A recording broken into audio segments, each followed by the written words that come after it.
Dusty Crew. Good morning, USA. Good morning, sports fans. Cam, welcome back to another episode of Good Morning Sports Fans. How you doing, Thomas? I'm doing good. It's warmer now. Not much warmer, but it feels like summer. 45 degrees felt like 80. So, I can't complain. I was about to go to class with just short sleeves on. It was really nice. So, but the question for you is, if you were to pass away today and you wake up in heaven, what would be your breakfast? Ooh. Okay. I could totally cheat this and be like, well, heaven's like a timeless place. I'll just have a steak dinner, but I'm not. It's good morning. It's good morning. It's definitely breakfast based. I know what your head's at. So I'm gonna go with 3 really, really fluffy and thick chocolate chip pancakes, side of bacon and sausage. Give me some strawberries actually, and matter of fact, throw some more sausage on that plate. I think that's my first meal in heaven. What about you? My first meal in heaven. So get ready. So. Be a few donuts, an assortment, a 12-pack of Dunkin' Donuts, apple fritter on the side, got a good cup of coffee. Then I'm going probably some Eggs Benedict with a lot of hollandaise sauce, some good stuff like that. And then probably some French toast. It has to be good French toast because really get behind French toast. French toast, I usually don't like it, but then I had a really good one at this hotel. And it was really good. So I think it basically depends on how you make it. If you can make a good one, then it's good. I would like to add on to mine. I would like a side dish of chicken and waffles from this one hotel in Steamboat Springs, Colorado. They made it really, really good. They added some little powdered sugar on top of the chicken. It was amazing. 10 out of 10 meal. Add some chicken and waffles to mine too. There we go. Chicken and waffles. It makes the world go around. We have a great show for you today with Good Morning Sports Fans. We're going to kick it off with college basketball with Leo and Lucas. As February comes to an end, we have to bring back the old saying, March showers bring tournament hours? I honestly just made that up, but you know what time it is. It's college basketball. Leo Schaefer alongside Lucas Levy. AP Top 25 had a bit of switch-ups this week. Lucas, what do you want to talk about? One thing I want to highlight, first the top 10 being Auburn at 1, Duke at 2, Florida 3, Houston 4, Tennessee 5, Alabama 6, St. John 7, Michigan State 8, Iowa State 9, and then Texas Tech at 10. But one big thing that stood out to me was Kansas, for the first time since 2021, is unranked in both the AP poll and the coaches poll, and which I kind of get. I mean, they had some pretty bad L's to Creighton, West Virginia at home, Iowa State by 17, Baylor, which they choked a 20-point lead, BYU by 34. I think that was the dagger right there for Kansas. And that was also the dagger for BYU to get in the AP Top 25 for the first time this season. Kansas dropped out of the AP and coaches poll. The only other team to drop out of any poll was Ole Miss. They dropped out from 24, only on the AP poll though. But for Kansas, man, did we see this coming at the beginning of the season? No. I mean, they were ranked number 1 in the preseason poll, for God's sakes. I mean, this team was supposed to be special, but they've been nothing but, 4 flat tires, a complete dud this season. I think every blue blood goes into the season with high expectations, and 1 or 2 fall off a cliff. This year, it's been Kansas, and I would say UConn. Other than that, some pretty exciting games this week. We're going to start from the beginning. Michigan State at Michigan in Chrysler. Michigan being 12, Michigan State at 14, and Michigan State took home the upset. How are we feeling about this one? Honestly, Michigan State looked great, and they've been great all year round, especially with March coming up. You know how the saying goes, January, February, Izzo. I think this Michigan State team is going to be dangerous come March. And with their next 4 being at UMD, or Maryland, versus Wisconsin, Iowa, and then versus Michigan, 3 of those teams are ranked right now. I think there's a good test for this team to really solidify themselves, definitely as a 2 seed, maybe even a 1 seed. January, February, Izzo. Was that another made-up saying, or is that No, I've heard that one before, actually. Well played. Another game I want to talk about, another rivalry game, Indiana and Purdue. At the Assembly Hall, Indiana was unranked, Purdue was ranked, and Indiana won by double digits. Everybody's calling them a bubble team now. Me personally, I don't see it. I liked Mike Woodson as a coach in the NBA better than where he is now at Indiana. I just don't think his game fits the college play style. His game definitely fits the NBA play style. He had a very successful Knicks team in the early 2010s and was a great assistant coach to Tom Thibodeau in the 2020-21 season before he got hired back at Indiana. Other than that, what are your thoughts? I mean, Indiana, they throughout the entire Mike Woodson era has had their ups and downs. But another bubble team that I want to highlight is from the A10, VCU. Last week I talked about George Mason and how they looked great. But VCU this past weekend beat George Mason to put themselves on top of the A10, tied with George Mason. But obviously that victory puts them on top. They're 12-2. Right now they're on a 5-game win streak. They've beaten George Mason, Dayton on the road, which is very hard to do, Colorado State, and St. Joe's. VCU, Joe Bamisali, I think that's how you say it, and Max Scholga, both averaging 15.5. And they're next up, they got Richmond, Davidson, Duquesne, and versus Dayton. I see VCU going into the first four, and for the first time since 2022, the A10 is going to have multiple teams in this tournament. We got a lot of Cinderellas in your bracket, I see. Moving on to another game, this team has jumped around 2 times this year in football and basketball, and that is Oregon. Oregon was the pure underdogs in this sport. They were unranked. Wisconsin was at 11, and they were playing in Madison. And they won by 4 points in overtime. And this Wisconsin team has looked hot. They are arguably a top Big Ten team this year. But after this loss, there's got to be some questions. Can't let Oregon be your father for 2 sports. You know what I'm saying? I see exactly what you're saying. Sorry, Justin Herbert, but listen, Oregon, this team, I think they solidified themselves at an at-large bid in this tournament. This team is legit to make a good run. Wisconsin, I think they're okay. I don't think this loss is going to reflect too much on them, but it's definitely something to look out for. Definitely something to look out for, especially at this point in the season. Let's move on to our final topic. Got any surprises for the tournament? I'll start off with you. Well, surprises for a tournament. Great question. Like I said, been highlighting the A10 all this week, last week. I still like George Mason. VCU, definitely a sneaker. Probably still going to run with George Mason. They've just been so hot up until VCU. I still think they're gonna get a big win here and there, and I think they have the players to do it.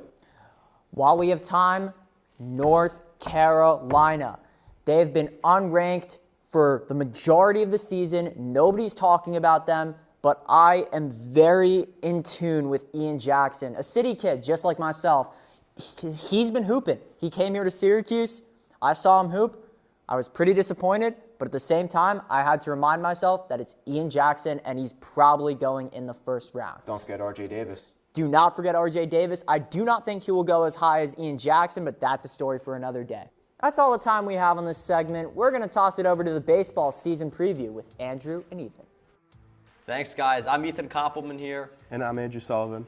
We're going to talk some MLB, Andrew. Spring training started about a week ago, at least the spring training games, the practices and the workouts a couple weeks before then. I want to talk about some overrated teams, some underrated teams. Do you have a team in mind overrated for the season 2025? Overrated, I'm going to go with the Yankees. With the amount of pressure they have on them to try to get back to the World Series again and losing arguably the best player in the MLB, Juan Soto, I just don't think they did enough to get back to replace that. Yeah, they got Cody Bellinger, but I just don't see how he's going to play very well. They're hoping that Jason Dominguez can come up and really rake, but he's came up like 3 different times in 3 different years, and he's really just been mid.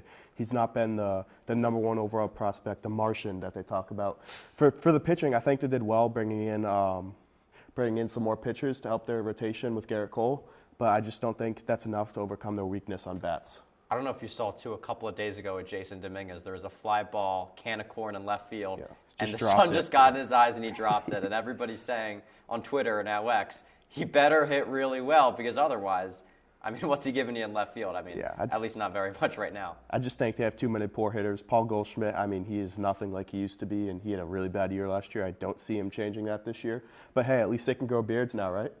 Yeah, that's crazy. And also Sinatra, they're not playing they're playing That's Life now, I believe, after losses.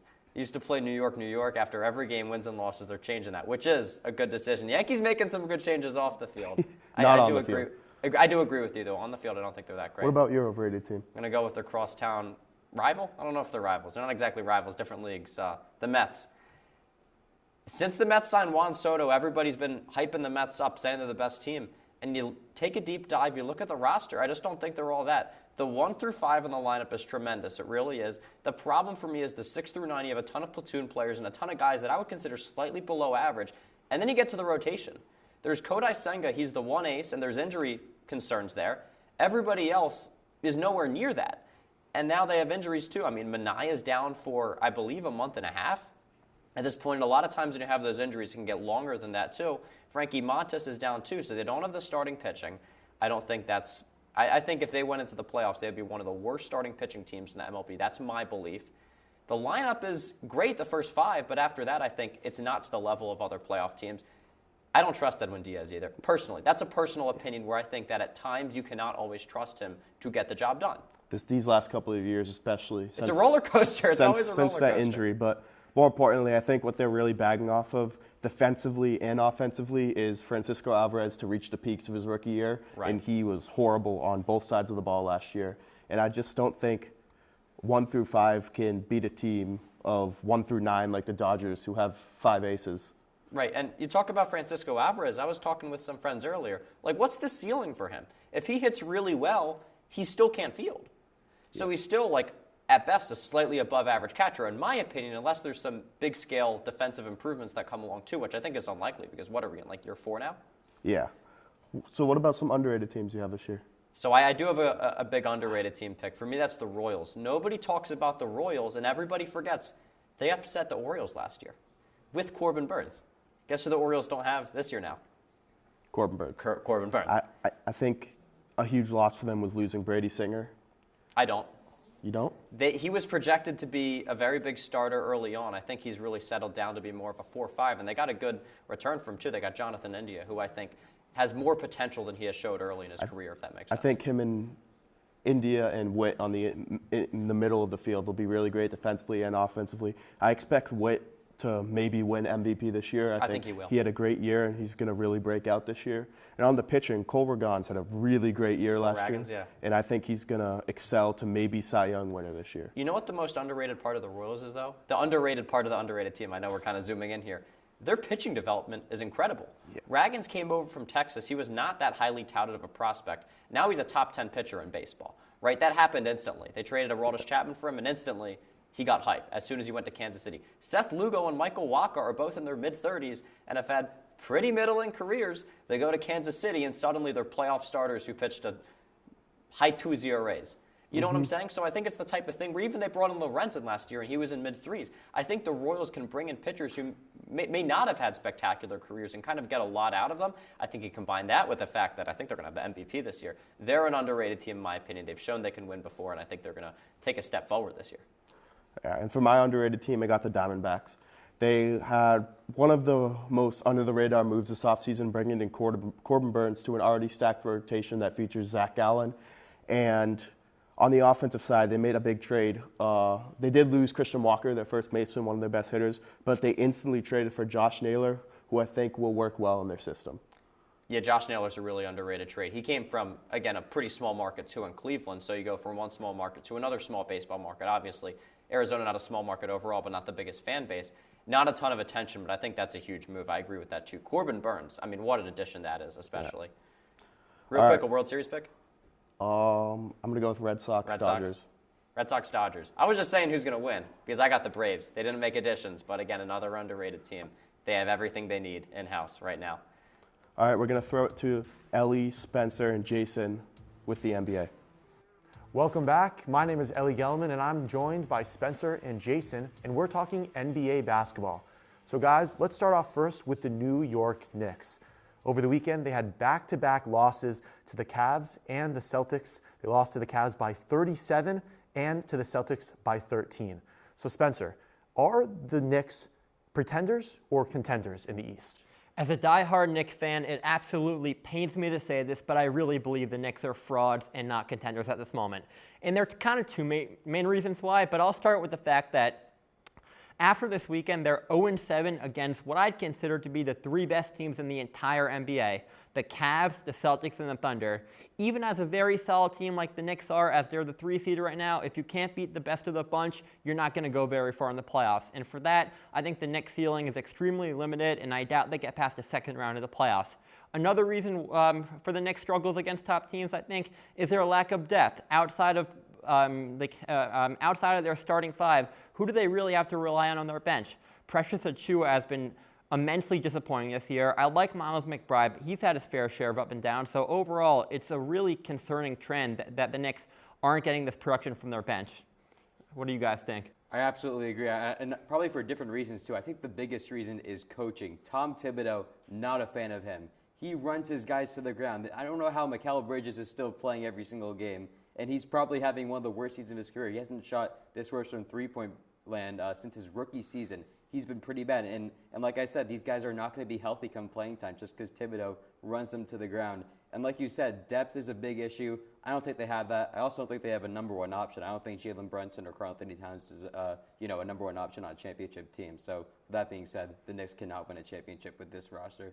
Yeah, Tom Thibodeau definitely likes to run his guys all the way till they are empty, and they don't have a lot of bench. Deuce McBride is a nice piece, but besides that, they don't really have anything else, and they are the worst three-point defense in the NBA, and they're going to have to play teams like the Cavs and the Celtics, and that is what they do. They shoot a lot of threes, and that's what happened this weekend. They couldn't defend the 3, and they lost back-to-back games. I have the Cavs, the Celtics, the Thunder, the Nuggets, and the Lakers all over the Knicks in my power rankings. I do like so they have to get it together. They brought in the Nova Knicks and Karl-Anthony Towns, who's been playing phenomenal, but it just doesn't seem like it's enough this season. Moving on, let's talk about the Timberwolves and the Thunder. They played last night, Monday night, and the T-Wolves came back from 25 points to beat the Thunder, 131-125 in overtime. The Timberwolves had a lot of injuries, but they got it done. Jason, do you think this is a concern for the Thunder? I don't think so at all, and it was kind of weird that Anthony Edwards didn't even play in the final minute. It's a little bit weird. The Thunder were coming off a back-to-back actually against the Timberwolves, and 3 of the last 4 matchups that both these teams played have been against each other given the All-Star break. And, I think it definitely will make for a good playoff series if they meet up, but OKC's been so dominant all season. I'm not concerned about the regular season because, regular season means nothing. You got to win a 7-game series when it comes playoff time. I definitely have a little bit of concern seeing how well Minnesota's bench performed. We saw Terrence Shannon Jr., Nickeil Alexander-Walker, and Rob Dillingham all get quality minutes over Edwards and really shine. But, I mean, Shea's been doing his thing. Jalen Williams has been really stepping up. I'm not too worried about OKC. And for me, the big takeaway I actually have from this game is I think Minnesota is really getting hot at the right time, and they have reinforcements coming their way soon. Dante DiVincenzo and Julius Randle are coming back on the horizon, and I really think with the stout core of Anthony Edwards, Rudy Gobert, Randle, DiVincenzo, Dillingham, and Alexander Walker coming off the bench, I really think watch out for Minnesota in the playoffs because in a 7-game series, there are not many guys I want over Anthony Edwards. Yeah, I think that the Thunder, this is a loss that they needed. I was a little bit worried about them as a young team with not a lot of playoff experience. This is good for them to be challenged. This was kind of a practice for what playoff basketball is going to be like, and I think this loss is just going to make them stronger and better as the season goes on. And for the Timberwolves, like you said, they're peaking at the right time, and Jason, like you said, their young guys have been contributing really, really nicely. Strong pieces that didn't play in the early part of the season at all now are really strong pieces for them come playoff push. Lastly, guys, let's just talk about this game tonight. We have Luka and the Los Angeles Lakers taking on the Dallas Mavericks. Luka got his magic back Saturday night, versus the Nuggets. He had 32 points, 7 assists, and 10 rebounds. That's prime Luka Doncic, my friends. And ESPN reported that a beast was awakened after that trade, after all the concerns about his weight and conditioning. What do you guys expect from Luka tonight? So when the Luka trade happened, I was in utter shock. And tonight, I think Luka Doncic goes out there and scores 35 points and also puts up 12 assists. And I think he's going to show Nico Harrison why he made one of the worst moves this century in the NBA. I think 35 is setting the bar pretty low. I think he's going to go for at least 50. I think he really wants to rub it in the Mavericks' faces of Nico Harrison. And, I think every Mavericks fan wouldn't even be that mad because they all hate Nico Harrison at this point. They love Luka Doncic more than anything in the world. I think they would absolutely love to see Luka just absolutely destroy the team that they really hate right now. Yeah, I think a lot of the Mavs fans are probably rooting for the Lakers and Luka to win tonight. And we'll see if he can put on a performance and get that revenge against his former team. That's all that we have for today. Sending it to the early Heisman picks. Thanks, guys. Will Drew Aller finally win the Heisman? Well, we'll find out today at this college football too early Heisman predictions segment alongside my good friend and college football analyst Ryan Croak and Joe Polaczyk. Let's jump right into it, guys. We've got our QB favorites for the Heisman way too early rankings. Let's start with you, Ryan. Who do you got? Well, Joel, you're going to be shocked by this. I'm going with Penn State. No, you thought. Did you really think I was going to go with Drew Aller? Absolutely not. This is not a never a chance list. This is an actual Heisman favorite list. And, I'm not thrilled by any of the guys coming in this year at the QB position, but I think it's hard to pick against Arch Manning, so that's who I'm going to go with here. He played 3 games as the QB1, started 2. Obviously, Ewers got hurt earlier in that game against UTSA.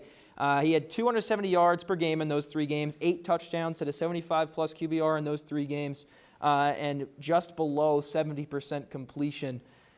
Loved what you saw from him. They put up crazy numbers on offense every time he played. I don't see how there's any way that he cannot be the favorite. And out of the QBs, again, like I said, I'm not overly thrilled by any of the QBs this year in terms of potential to win the Heisman, but I think Arch is the pick. Yeah, I agree with you. None of these guys really stick out to me a lot. And Arch, he's very close with my quarterback favorite, but just with him being inexperienced, I don't want to fully buy into it yet. But I wouldn't be surprised if he won the Heisman. Mm-hmm. With that being said, I'm going to go Cade Klubnik. I know you're not a fan of him, but if you look at the stats, 3,600 passing yards, top 10 in college football this past season, with 36 passing touchdowns, top 3, and only 6 interceptions. It'll be his 3rd year starting, and he significantly improved from his 1st year to his 2nd year. And they have a favorable schedule at Clemson. They have 2 tough SEC games against LSU to start the season and South Carolina to close. But other than that, I think they'll have an easy time with the ACC. Well, I don't know why you two aren't excited, because I'm excited because Arch Manning is going to win the Heisman. He's the most talented quarterback in the last 5 years that we've seen. I know we got Shedeur Sanders, Cam Ward, other guys. Arch Manning is a dual-threat quarterback. He can do it all. Laugh all you want. He has the highest ceiling and will be the best Manning of all time. In his 4 games last year, he had 1,000 passing yards and 9 touchdowns, not to mention his 4 other. Listen, you guys can laugh all you want. Arch Manning, the skill he has and the maturity of his level, he could lead this Texas team to a national championship. Remember, they hadn't won a national championship since 2005, and I'll mention one other thing. Quinn Ewers, Joel, we talked about it a little bit. When he got injured, Arch Manning came in, played phenomenal. If you're Steve Sarkisian, why are you putting Quinn Ewers back in the game? What is this, a seniority thing? This isn't high school varsity sports. He played phenomenal against lesser opponents. Why are we debating what something that Sarkisian did like 5 months ago at this point? Well, the point is, if Arch Manning... We have things to get to, okay. Mr. Host, Mr. Ball Knower Bowen, who's calling Arch Manning, who's going into his not even his 1st year starting at QB, and you're calling him the best Manning of all time already? Yes. You're a ball knower? Yes. Please, let's get to the next segment. All right. As Ryan Croak says, we'll go to a non-QB favorite, hopefully less heated argument, but it's always fun to have heated arguments with you guys. Let's go. Joel, we'll stick with you. Let's go with your non-quarterback way too early Heisman prediction. Listen, I don't want to say this, but all of us know it. The best player in college football is Jeremiah Smith. There are no questions. It is not even arguable. 76 receptions, 1,300 receiving yards, 15 receiving touchdowns. That stat line gave him every freshman single-season record at Ohio State. Can you believe that? You look at the guys that they produce at wide receiver, and that's just – I'm a Penn State fan, and that blows me away. And he outshined projected first-rounder Emeka Egbuka, who could have left last year and had a spectacular year for himself. So he's my Heisman pick. I think he's the best player in college football easily. Usually I like to get stats to support my argument. There's no need. Jeremiah Smith, easy. Watch the tape. And we'll go 3 for 3, Jeremiah Smith. I think the biggest thing, though, with watching him this season is you've got a little bit of a quarterback competition. Absolutely. I do think Julian Sain will get the start, but you have Tavion St. Clair, 5-star recruit, who's the second highest rated quarterback to commit to Ohio State out of high school since Quinn Ewers in 2021. That'll be the biggest thing. If there's a lot of change in that quarterback starting, that could shift and affect the chemistry between the quarterback and Smith. But let's wrap it up now with a sleeper. Let's go you, Ryan. What's a sleeper pick? This is a guy who didn't play as much as I would have liked to see him play last year, but this is a guy who looked really, really strong against some really good competition in the best conference in football. He's a dual threat. I like what this coach is doing down south. Give me Lenora Sellers for South Carolina. I really like what he's got going on. I was really impressed in the games that I was able to catch him in, and I think he's going to have a stellar season. Yeah, he's a game changer. I think that's a great pick. I'm going to go with Sam Leavitt out of Arizona State.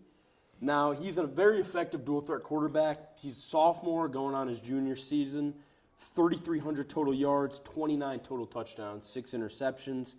And I understand Cam Scadaboo's leaving. He was an incredible, just gritty running back.